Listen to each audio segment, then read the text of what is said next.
Hello and welcome to the Storage Auction System podcast. Today, I'm going to be talking about one of the biggest mistakes I see new and inexperienced storage auction buyers making. Every single week, as the hit TV shows Auction Hunters and Storage Wars gain a larger and larger audience, so do our local storage auctions. More and more people are being brought in by the promises of money hidden in the backs of picture frames and Civil War era firearms lurking in the corner of someone's abandoned storage unit. While these shows are bringing a lot of new people out to the storage auctions, most of them are spectators. I will say, though, that the ones that are bidding and buying, you rarely see them at the next auction. A few weeks ago, I had run into a guy that I had seen at a storage auction some weeks prior to that had bought a unit, but I hadn't seen him since then. So I went up to him and I said, "Hey man, how'd you end up on that storage unit? Did you find the pot of gold underneath that old couch?"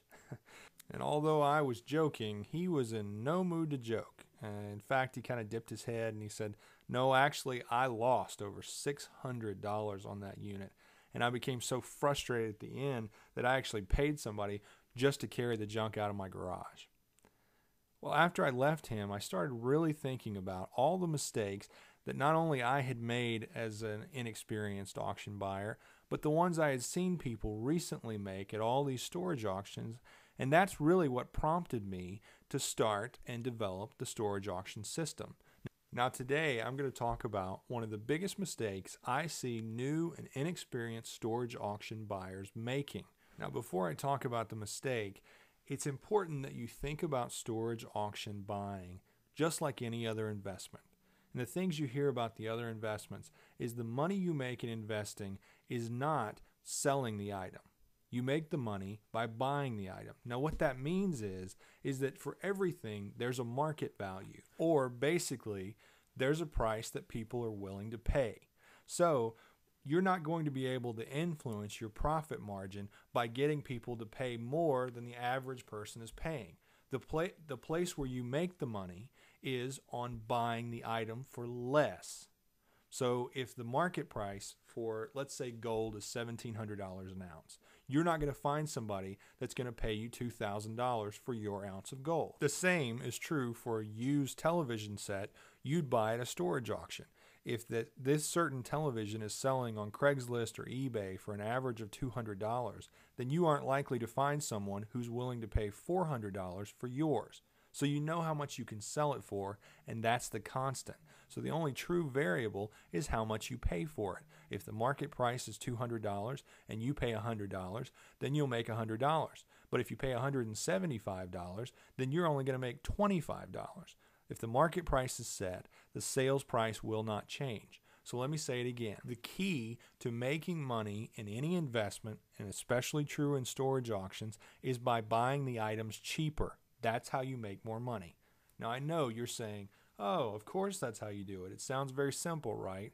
Well, the problem is that every single week I see people make huge mistakes that drive up the purchase price and drive their profits down. The storage auction is a heated environment. It's one where there's lots of people buzzing around, and the storage auctioneer is going faster and faster and faster, and it's hard to keep up, and it's hard to remain focused on buying the unit for a target price that maybe you set before you started.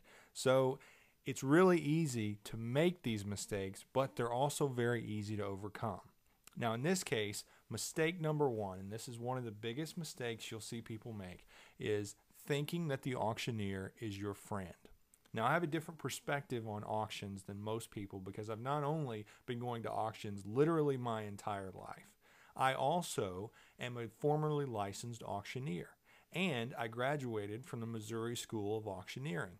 So I know the business from both sides. Plus, I know a lot of auctioneers. And I can tell you for a fact that most auctioneers are generally nice people. In fact, it's almost a requirement for you to be a nice, charming person to be able to be an auctioneer to get the maximum amount of money from people. But the thing you have to keep in mind is no matter how nice that man or woman is, they are not there to laugh and joke and to make friends. They came to work, and their job and their singular focus is to get every last cent out of your wallet. You have to remember that they don't work for you. They work for the person that owns the storage facility, and they are employed for one reason: to get every last cent out of your wallet.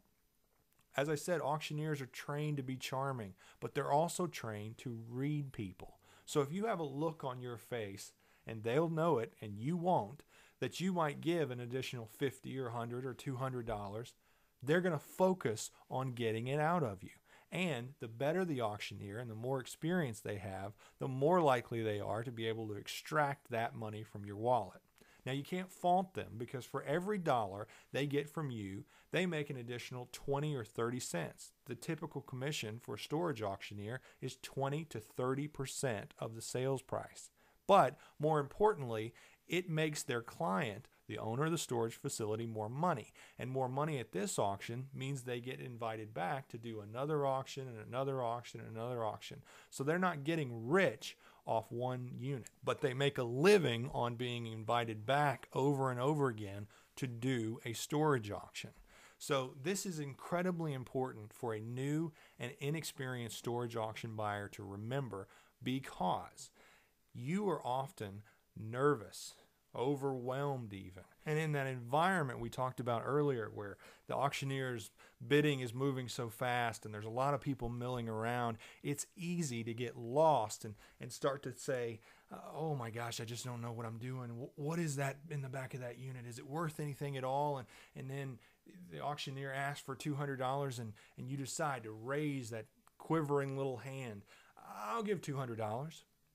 And then the auctioneer goes to the next person and can I get $225? Can I get $225 anywhere? Somebody gives it to him and he comes back to you and he says, would you like to give $250?